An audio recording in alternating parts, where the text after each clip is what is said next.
Welcome to the Universe Inside Your Mind. I'm Dr. David Jubb. We have an incredible show for you today. It's all about how the tissue turns into mould.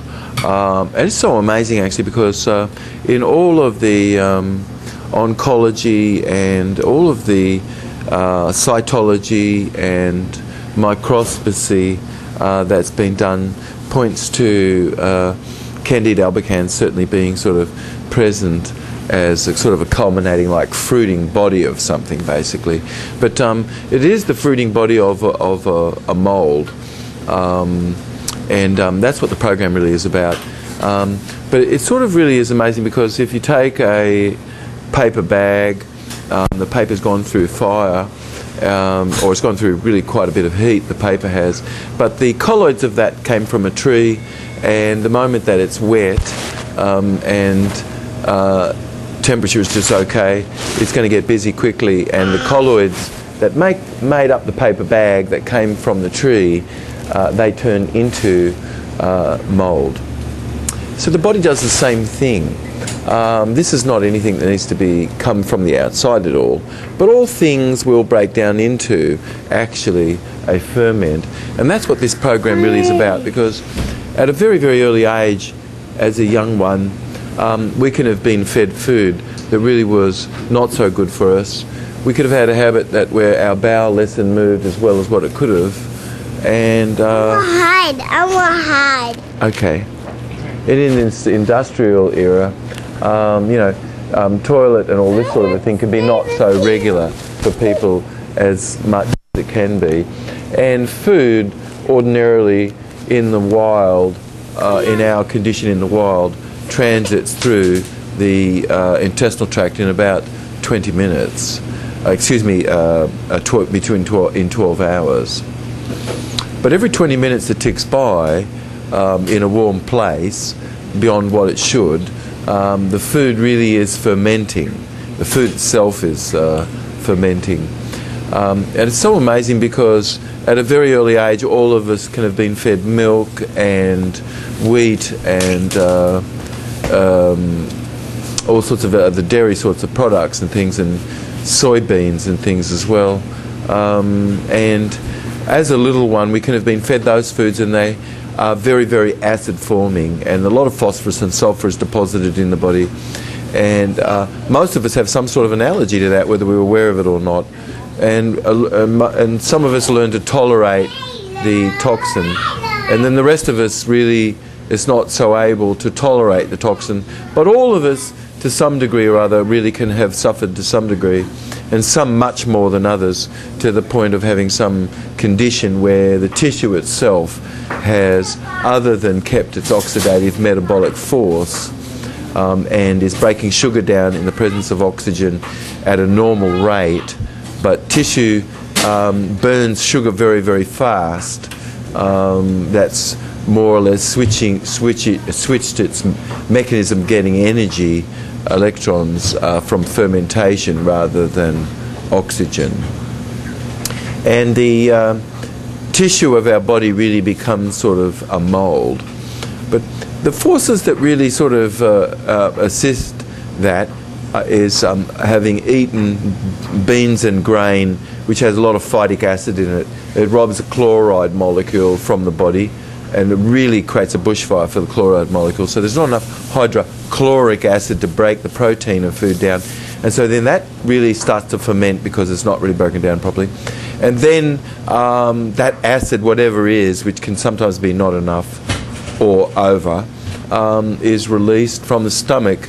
And now the acid is supposed to be neutralized by bicarbonate soda, which is similar sort of an activity that the pancreas and liver provide to the churn of the food that empties from the tummy, that neutralizes the acid, which under the circumstance of eating bacon and eggs and toast and pancakes and muffins and bread and cheese and milk products and things in our life, we can have slowly brought phosphorus and sulfur in that caused insipid pus to be, and that caused that mucus caused a wax-like deposit to impede the liver from emptying itself. And that's a modern epidemiological crisis that's occurring in the world And it has a 10,000-headed monster, sort of like that it comes to be as. But basically, when there is a bile occlusion, bicarbonate soda is then not released at all. And so then we have the chloride molecule, bicarbonate soda missing, and we really have the buffers, the alkalizing element that are the buffers, not really being present as it can be. And these alkaline buffers are the ones that really do assist to help neutralize the acid churn. And so now what we have is a bit of acid, not neutralized at all. And mold loves to grow more in an acid environment, an acid hypoxic environment, which the intestinal tract is such a perfect environment for that. So if the liver was occluded, which for vast majority of people it is to some degree, even when we're born, vast majority of people living on beans and grains are born fairly jaundiced. Most physiognomy of people of such have enormously more larger parotid glands, and the glands of the face swell. Sugar from the grain is extremely detrimental and causes the face and the body to become more and more wide. And the acids reduce the height that one can grow to. And we end up with food which really is very, very extremely inferior food, though it can be the very food that we can have loved. It can be the very food that can have affected us to such a degree that in the Orient, of course, people really are born extremely yellow, you know. And they have an enormous amount of bilirubin in the skin. Some of us who listen to the program can have had a lot of bilirubin in the skin, and it was all cleared up as a result of doing a non-surgical, non-druggist approach to dislodging that debris that can assist your body neutralize the acid churn from the stomach and neutralize the effect of acid which causes mold to have arisen. So it blocks the effect of mold. Otherwise, the tissue always is under the influence of a fermentive mode, no matter what you eat. And what we eat is not a true healing therapeutic at all. And though one can have a great vigilance, and that's so very important, of course, it can maintain somebody where they are, but it cannot necessarily heal them up completely. And many people actually really, even on live food, which is a much finer distinction in this uncooking movement, cannot have necessarily healed themselves up because they do have a bile occlusion. When we come back, we're going to be talking a little bit more about bile occlusion and mold and what really happens to the tissue under the influence of not having enough bicarbonate soda. This is Dr. David Jubb. This is the universe inside our mind. Stay tuned for some more exciting information coming up.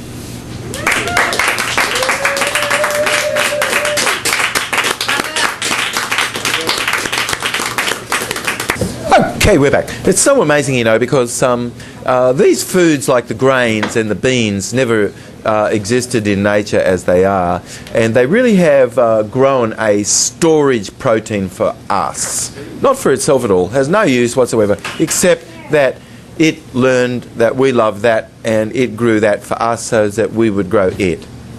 So it's got us growing it, you see, and that's its strategy. And it's got us hooked. You know, we love to grow it, and it's thought, hey, I can produce this protein for them, and they love that, so let's just like go full stream ahead, you know what I mean? And so the grains have these strange, undigestible proteins in it. Even in an oak barrel for 5 years in a dark place, you know, they do not break down. Terrible, terrible, horrific. Chickens eat that stuff, and then no one can do anything with their excrement. It will kill the soil where it is. No one can grow any vegetables or nothing. It's really, really not good, you know. There's phytic acid in the grain and the bean, binds to all the minerals, loves to bind to that, will not let any mineral pass, guaranteed. It's a wonderful way to starve yourself, is to really make sure you bring in some grains, because then you would really be starved. Sprouted and uncooked, enormous amount of phosphorus and sulfur, way more than the body can manage. Why have to bring an alkalizing element to balance over acid food? Stupid. That is silly. Stop bringing that acid food in. It does not grow in nature, and the reason why is because it's missing the element that would sterilize mold. It cannot grow in nature because it cannot and does not have the forces to sterilize itself in the soil against its own self turning into fungus and mold. So mollycoddled and really looked after, like a domesticated house pet, possible to be able to manage the circumstance, but let free to fly in the forest and it's going to fast perish. It just never learned what it needed to at all, and sort of like a human being in many ways. But wheat and rice and beans and grains and lentils and mung beans and Suzuki beans and all of these foods sprouted, and all of the runaway sugars from carrots and corn and banana and dates, which are all foods which never ever grew on the earth, and there is no such thing, even a cousin, growing in the wild like them. Such a shame, they've been so hybridized and selectively through time of agricultural selection, hybridized to such a degree that they've lost touch with nature completely. And some of those foods which are not life food, which could be living food, raw food, and other non-life food items, can all be food which really can have still been acidifying the body. But once that's got underway, it can be not an easy situation to clear up, because you've actually got to clear away the debris that's left behind, which typically is a deposit of a couple of amino acids, which yeast breaks down into and fungus breaks down into, which is excreted from the body through all the orifices and things. But until such a time as that the body from the intestinal tract, small intestine, leaks into the periosteum space, and then that periosteum has immune cells transport that debris into the pelvic area, and then all kinds of pelvic conditions kind of come to be, which is the primary condition that first people are plagued by seriously, pelvic conditions. And the reason is because it's the very, very Mississippi, it's the Gulf, it's the dead zone, it's where all the fertilizer and the poisonous junk and all of the city was built where a place should never have been built. That's just destroyed nature utterly, and it's really the groin of the United States.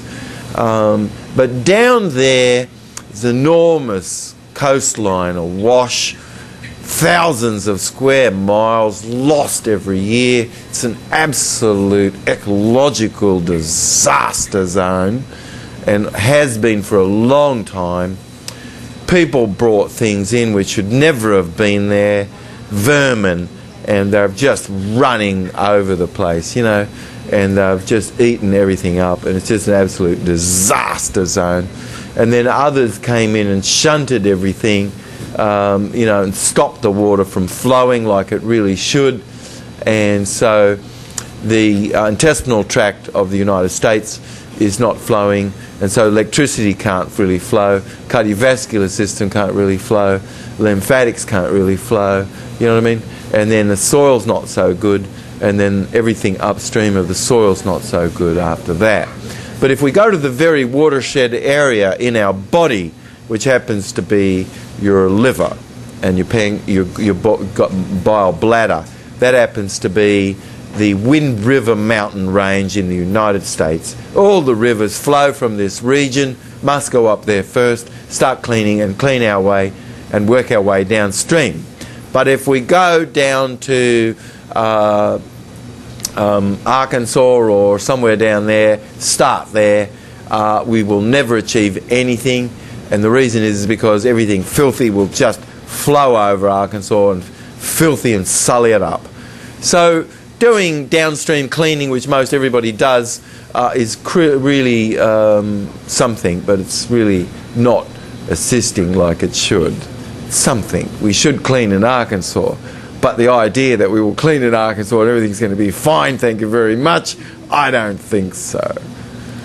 And no one has to have any degree to be a Sherlock Holmes to understand these things. When we come back, we're going to be talking a little bit more about the body and the liver being the factory, irrigation, sewer treatment facility, and that could have been on strike, and we need to know about it. This is Dr. David Jubb. This is the universe inside our mind. Stay tuned for some more exciting information coming up. Bravo. Okay, we're back. It's so amazing, you know, because people in the food industry, they know that if you leave food out on the table more than 2 hours, bam, it's going to be crawling off the table. It's so amazing. People died in Texas from eating potatoes that was left out on the table. But we do hear stories of people dropping like flies from eating food that was left out. And the health department, so, you know, it really comes down on people's case for leaving any food out. It's not so good. And as a microscopist, I can tell you, the picture really does not look good. I can tell you after a couple of hours, food that's been left out at room temperature has really turned to things that are wriggling and crawling so bad that it really wants to crawl off the table. You know, you can see things growing right before your very eyes on the slide, and growing at a rapid pace. So it doesn't look good, this situation. Mould and fungus has taken over and growing profusely.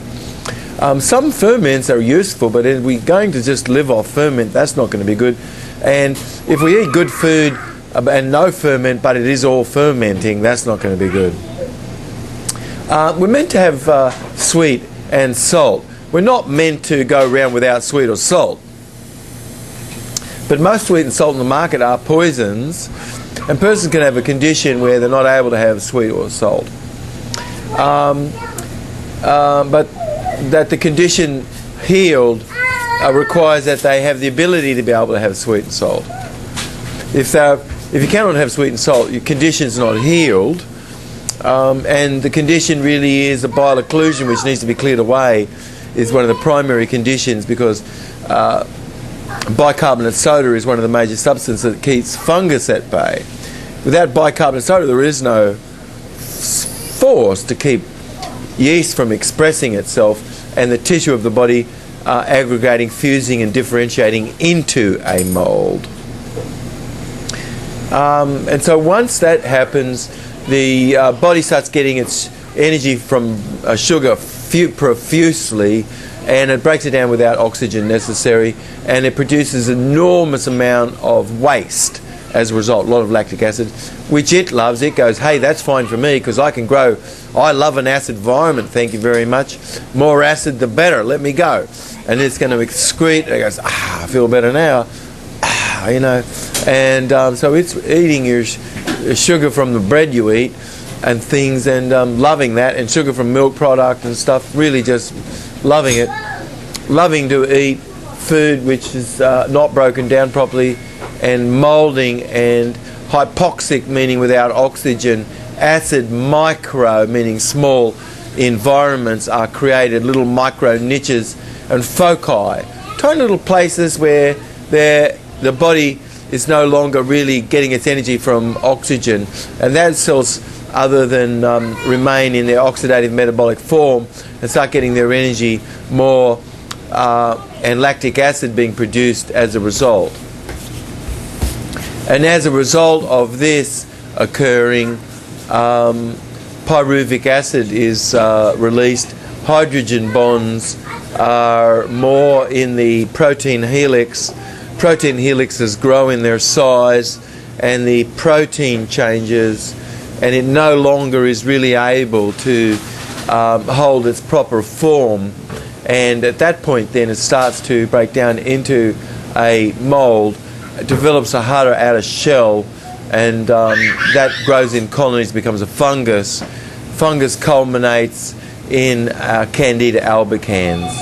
So typically where you see all of these spores in the tissue, it's caused the cells hypertrophy, and then typically you'll also see Candida albicans on the cells as well, expressed itself and aggregated, fused and differentiated, you know. And so you always find cancerous tissue with yeast. You always find all conditions of the skin and things really are forms of cancer, and really leaky gut, basically. That's all. When we come back, we're going to talk a little bit about what could you do about this, because we'll provide just a bit of time for us to talk about what to do about the condition of not enough bile flow. This is Dr. David Jubb. This is the universe inside our mind. Stay tuned for some more exciting information coming up.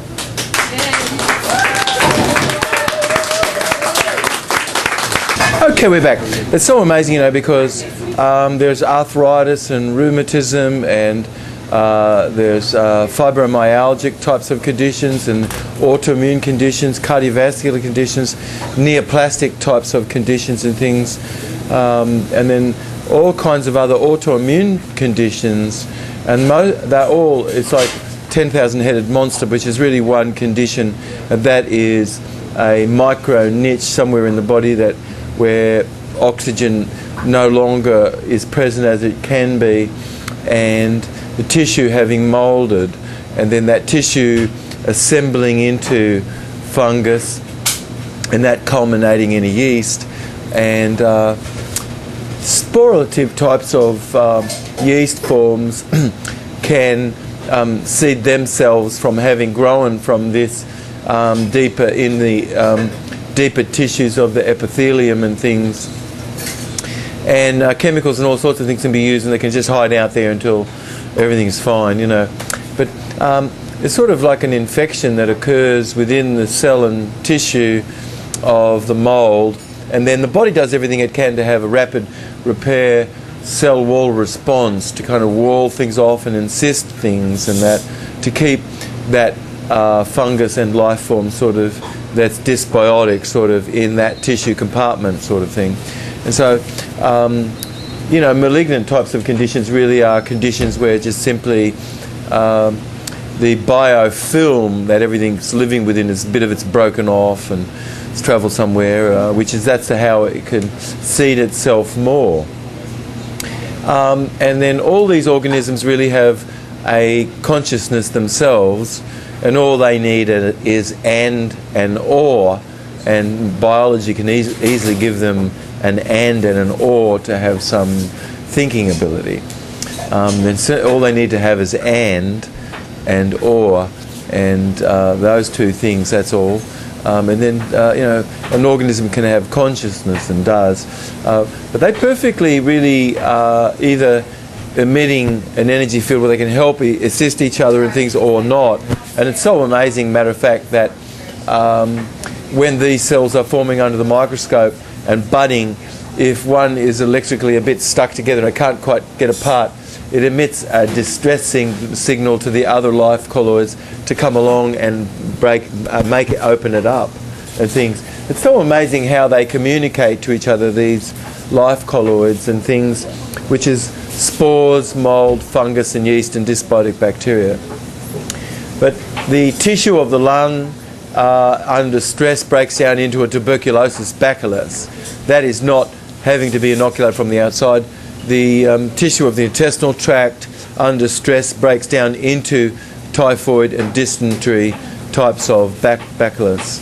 There is no need for that to have been inoculated from the outside of the body at all for the body to break down into those bacteria. Bacteria that we do find in the body, like spirochetes that can crawl all the way through the brain and other organs and things like Bogodophora borrelii, that can have come from myelin sheathing, the fat of the myelin sheathing having broken down into a mycoplasma, which is an acid-fast cell wall deficient type of bacteria. It's a bacteria that really doesn't have a cell wall at all, and that can differentiate and specialise into an organism which has a tail and is really wriggling and crawling and swimming through your organs and things. When we look at the blood, basically the blood really should have red blood cells, immune cells, fibrin, albumin and globulin basically.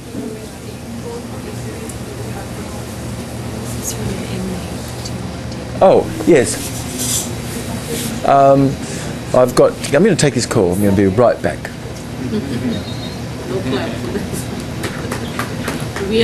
Okay, we're back. It's so amazing, because in our blood we have, from foods, if you're eating live food, you have things like diastatic poison, cyanhydric acid, you have amygdalin, which is B17, you have potassium in its high energy state. These are all elements, and tyrosinase and things in wild foods and things which you really don't find in regular food at all, but that you might go to the wild to start to bring in things that can assist to help fortify. But these are substances which are choreogonotropic hormone inhibitors, which is a cell wall growth factor that yeast cells produce, which is a very substance which causes blood cells to assemble themselves into neoplastic cells and things, and that's what cancer is, or benign or malignant tumours. You really run the gamut when you're bringing in food which is fermenting and moulding and causing a fungus. Certainly the strange undigestible proteins and the runaway sugars that's in non-live food is one of the major factors of all disease on the earth. There's 220,000 premature deaths occur every 2 months in the United States. When I did that count, that was in the late 80s, so it's probably much higher than that today. But certainly 222,000 premature deaths were occurring every 2 months in the United States, and most of those diseases and deaths were related to diseases that came from eating grains, cooked grains and cooked dairy. The other two drugs that actually people consume more than any other drugs on the face of the earth is cooked dairy and cooked grains. And of course it's amongst the most unkind type of food you could ever really eat as well. The grains are really destroying the earth, and of course the dairy really is as well. We don't have no future with any food like that as we do with live food. Anyway, do what you can to bring more in of live food. Clear away a bile occlusion, get more bile flow, bring in some sodium bicarbonate, some alkalizing element and things. Get that acid food out. This is Dr. David Jubb. This is Universe Inside Our Mind. Stay tuned for some more exciting shows coming up.